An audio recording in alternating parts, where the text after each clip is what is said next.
It is so wonderful to meet you. Thank you for joining me on my podcast today. Thank you, Mimi.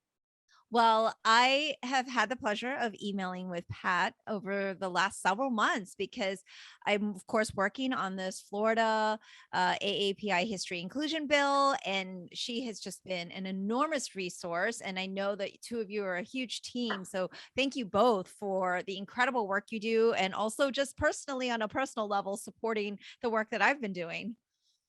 Well, congratulations. I think the work that you've done is amazing, and I wish you the best of luck in the future because our country needs it. Yeah. Well, thank you so much. And, we were speaking a little off air. Literally today, while this is being recorded, this is October 13th. And of course, this will air a little later. But I literally just an hour ago found out our bill just got filed officially. So I'm really coming off an extraordinary high right now and just super excited, and also aware that the real work now begins. But, these past 2 years of the pandemic has really shined a spotlight on the Asian American community and the Asian community as a whole. But from hate crimes to being the blame for COVID to just a lot of the discrepancies and discrimination that's been systemic. And, as somebody who's worked their entire life serving the AAPI community, working for social justice, I was wondering what positives might have come from this spotlight being centered on the Asian American community at this time. Well, as you said, Mimi, the Asian American community has received a lot of attention in the last year and a half because of the wave of anti-Asian violence, the Stop API Hate and the Stand Against Hatred and other tracking groups tell me that over 9,000 hate incidents have occurred against Asian Americans and Pacific Islanders in just the last year and a half. And so people are wondering what to do about it. So there's a number of short-term efforts, like people are doing bystander intervention trainings. They're tracking the cases. They're working to respond to the cases, but also there's some of us who are working on the long-term efforts, long-term strategies to bring about much better education for our youth in particular, so that Asian Americans are not stereotyped and stigmatized. There are instances where students are saying that they have been told by relatives to stay away from Asian Americans because we're spreading the coronavirus. Yeah. There's instances where people say we should go back home, even though this is our home. So we find that the stereotypes, unfortunately, ruled the day for too many Americans. And so we feel if we can get our act together and work with school districts around the country, our goal over the next few years is to reach 1 million American youth of all different ethnicities all across the country, to explain to them and have them grasp our history, our struggles, and our contributions to America, our home. And so that's our goal. What I have found in the last year and a half, even though I've worked as a lawyer for close to 40 years, I've been surprised that across the country, Asian Americans are invisible in the schools. 15 years ago, I was teaching Asian Americans and the law for 35 years at UCLA, one class a year, because I was president of the Asian Americans Advancing Justice. But I noticed that the students didn't really have very strong background in Asian American studies coming into college. So about 15 years ago, I co-wrote a book called Untold Civil Rights Stories, Asian Americans Speak Out for Justice. And then my wife, Pat, who's co-executive director of Asian American Education Project with me, organized 10 teachers and they wrote 12 lesson plans. And so we distributed that to a few thousand copies to local schools in Los Angeles. Then about 7 years ago, PBS, the affiliate called WIDA, the DC affiliate of PBS, came to see me and they asked me to help them raise money for their PBS series, Asian Americans, which aired in May 2020. So I did that. I helped them raise about $2.5 million. But then they noticed my book. And then they asked Pat and myself for help to be in charge of the curriculum for the series. And in a moment of weakness, we said yes. And Pat organized 40 teachers from around the country to work on the series and the curriculum. And so by the beginning of this year, she had, and the teachers had written about 36 lesson plans, plus the 12 from before. And then because of the anti-Asian hate, we had our master trainer work on 3 lesson plans on the current wave of hatred. So we had 51 lesson plans at the beginning of this year. We hired Stanford to help us develop a teacher's guide. And then they developed thematic units. So racism, civil rights, identity, immigration, and citizenship. So there were 5 thematic units. You could look at our website at asianamericanedu.org, asianamericanedu.org. And it's laid out in these themes. At the top, you can press the theme. And then on the left-hand side, you could press what grade level you're interested in, what subjects. So each theme, like say racism, may have 10 or more lesson plans based on different historic laws, policies, incidents. And so anyway, we have 51 lesson plans at the beginning of this year. And fortunately, we had negotiated a co-copyright agreement. And so we're able to use the clips from the 2020 PBS series. So each lesson plan has maybe 5 to 10 minutes of a clip with photographs, the film, the interviews. So it's all laid out for teachers. And then we developed activities, lesson plans, plus the overview. And then the teacher's guide helps teachers get through it. Yes. So since April 18th, we have trained over 600 teachers from around the country. We'd like to train at least 1,000. And we're working, of course, with Florida and you, but we're also working in Illinois. Our partner affiliate, the Asian Americans Advancing Justice Chicago, got the Illinois legislature to pass an Asian American ethnic studies bill. And so that was fantastic. And then we're working with Asian Americans Advancing Justice Chicago to see if we could help them train. Our first wave is about 400 teachers. And we're training teachers in New York, Los Angeles, Inglewood, California. We're planning, like I said, Illinois. We're also planning on Las Vegas, We're working with groups in Oregon, in Georgia. So we're really spread out to help at least 10 cities and states with the trainings. And then, of course, we want the teachers to be able to teach in the schools. So what I found is that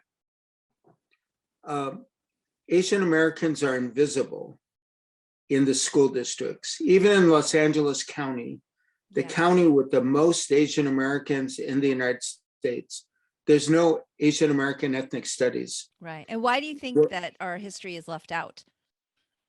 Well, I think that we're in a survey course. So we get 4 weeks. We're with Blacks, Latinx, and Native Americans, which is fine, except that each of those groups has their own ethnic studies course, plus the survey course. And the survey course for Asian Americans has just 5 or 6 questions.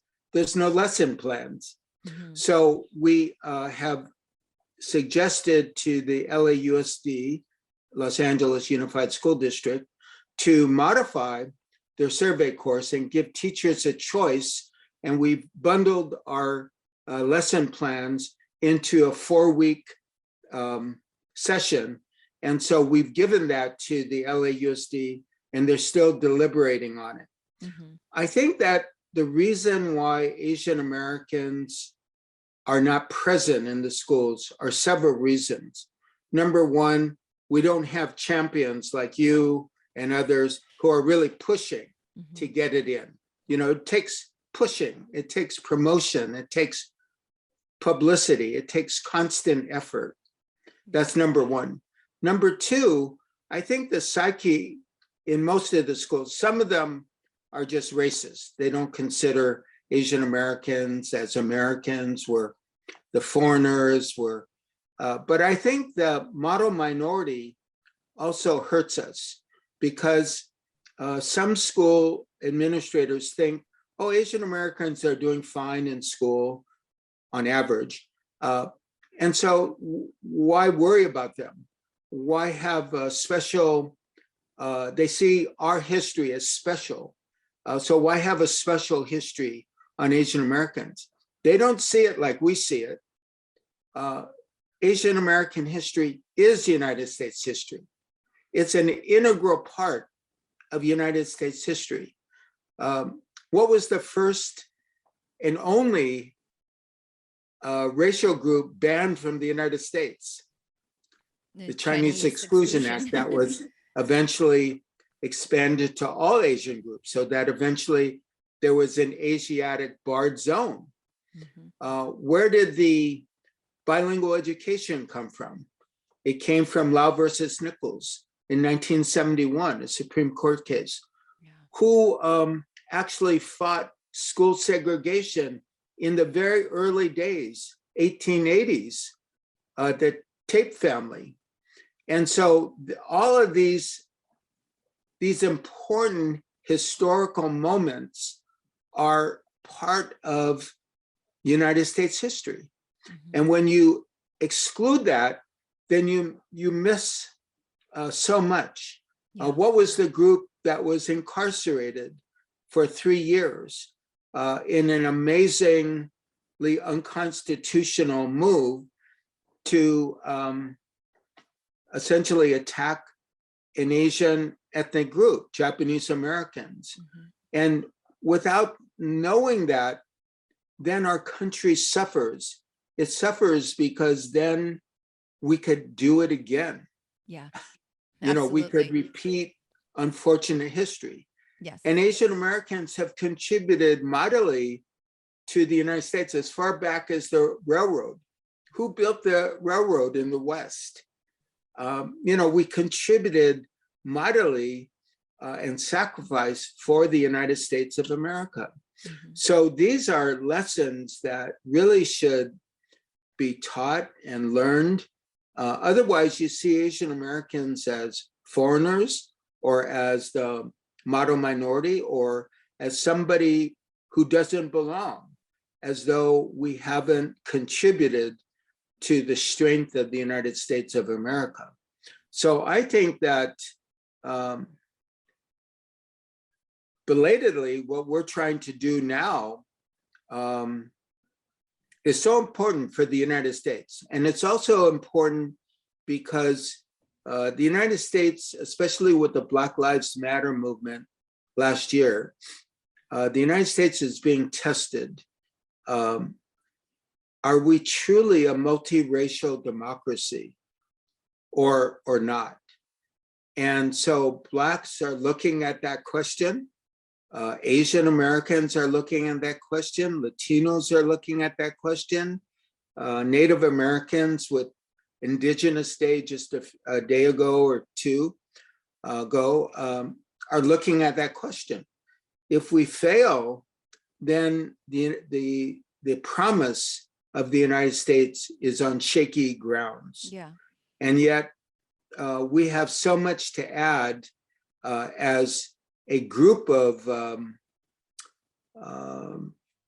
people of color that, you know, in our lesson plans, we showcase a number of instances where people of color banded together. Like, for example, it was the Filipino Americans who united with the Mexican Americans in 1965 to launch the Delano grape strike that led to the United Farm Workers movement.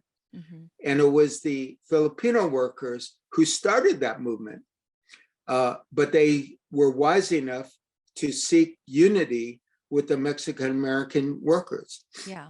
Why did the 1965 immigration law pass? I've studied the congressional record. It's because of the Black-led civil rights movement. That's why it was passed. And so we have so much that we've gained by uniting together. And there's so much that America needs to learn about that unity, that solidarity, that it yields much strength. Right. And that to me is something tremendously important and exciting that American youth can learn about. Absolutely. And you've touched on so many things that I want to keep going down that path on, because you're just such a wealth of knowledge. I think I could listen to you speak all day, but bless you. But first I've been to the website, of course, the asianamericanedu.org, and I just feel embarrassed, to be honest, because I feel like the kindergartner lesson, I need to start at the kindergarten lesson, because I unfortunately grew up in the States, and not unfortunately, I mean, I'm fortunate to have grown up in the States, but unfortunately did not learn anything about AAPI history, short of a little bit about the railroads. And sadly, I think someone even like myself, who considers themselves to be an activist, I don't take enough effort to continue that learning, because life gets busy and in the way. And being on your website makes me feel like a student again, but also just shows how much of that history that I'm missing, and for all of the reasons that you listed.